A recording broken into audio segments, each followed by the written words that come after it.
माझी तुमच्या माध्यमातून या ठिकाणी विनंती आहे की हे सगळं प्रेझेंटेशन मी चंद्रकांत दादा आणि राजेश क्षीरसागरना माझ्या मोबाईलवरनं आता व्हॉट्सअप करणार आहे। ते प्रेझेंटेशन केलेली कागद हे सगळं दोघांना देणार आहे, त्यांनी अभ्यास करावा। माझं मत नाही, राजकारणात आरोप प्रत्यारोप होत असतात त्याच्याबद्दल माझं दुमत नाही, परंतु बंटी पाटलाला टार्गेट करण्यासाठी थेट पाईपलाईन जी आज 7 लाख लोकांना पाणी देते, 1,07,000 कनेक्शन आपल्या कोल्हापूर शहरामध्ये आहेत, त्याच्याद्वारे 7 लाख लोक पाणी या कोल्हापूर शहरातले या ठिकाणी पितात। त्यांना वेटीस धरू नका, कोल्हापूरकरांना माझ्यासाठी वेटीस धरू नका। माझ्यावर किती आरोप करा तुम्ही, माझी काय अडचण नाही, मला टार्गेट करा, मी निश्चितपणे त्या आरोपाचं उत्तर देईन, परंतु माझ्यामुळे कोल्हापूरकरांना वेटीस धरू नका। असे जे कोण उकरतात किंवा ते बंद पाडायचा प्रयत्न करतात, वॉल बंद करायचा प्रयत्न करतात, अशा कुठल्या गोष्टी होता कामा नयेत। हे राजकीय अभिनय बाजूला ठेवून ते तारतम्य पाळण्यासाठी सूचना सगळ्यांना द्याव्या। मी तुम्ही करताय असं म्हणत नाही त्यांना, परंतु जे कोण करत असतील त्यांना ते थांबवायला सांगा, कारण की हे पाणी एकटं बंटी पाटलाच्या घरात जात नाही, तर 7 लाख लोक हे थेट पाईपलाईनचं पाणी या ठिकाणी पितात। त्यामुळे हा खुलासा मी या निमित्ताने या ठिकाणी करतोय आणि याची लिंक, ह्याचं सगळं डॉक्युमेंटेशन हे मी राजेश क्षीरसागरजी आणि चंद्रकांत दादांना दोघांना आता एक अर्ध्या तासात त्यांच्या मोबाईलवर मी पाठवून देणार आहे। दोघांचे नंबर माझ्याकडे आहेत, माझे नंबर त्यांच्याकडे आहेत, त्यामुळे नंबर काही चुकणार नाही, दोघांनाही प्रेझेंटेशन पाठवून देणार आहे।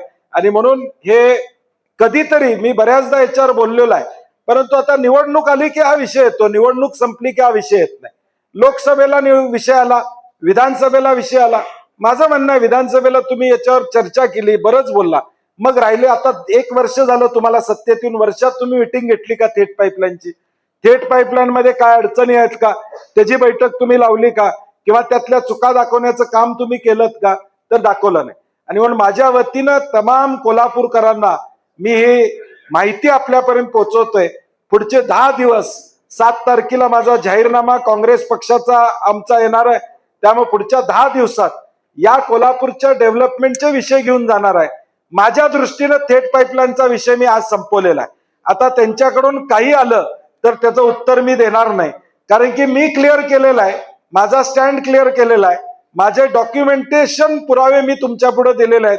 7 लाख लोकांना पाणी येत असेल, 1,07,000 नळाद्वारे हे पाणी कोल्हापूर शहरात पोहोचत असेल, तर आता मी त्यांना हात धरून दाखवू शकत नाही 1 लाख नळाबशी जाऊन की चला हे पाणी थेट पाईपलाईनचं आहे, बघून घेऊया, कसं करूया, हे मी काय दाखवू शकत नाही।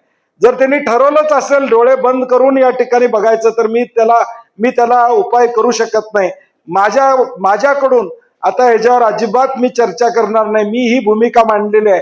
आणि आज तुमच्या माध्यमातून, माझ्या सगळ्या सहकाऱ्यांच्या माध्यमातून आज सुद्धा हे लाईव्ह लोक अनेक बघतायत, कोल्हापुरातल्या लोकांना सुद्धा ही लिंक आम्ही आज सगळीकडे व्हायरल करणार आहे, त्यांनी त्याच्यात बघून घ्यावं आणि वितरण व्यवस्था सुधारण्यासाठी आमच्या जाहीरनाम्यामध्ये प्रयत्न असणार आहे की आज 2ऱ्या 3ऱ्या मजल्यावर पाणी कसं पोहोचेल, मॅक्झिमम पाणी लोकांच्या पर्यंत कसं पोहोचेल, हा आमचा प्रामाणिक प्रयत्न राहील। एवढी या निमित्ताने माझं मत मांडतो आणि माझे 2 शब्द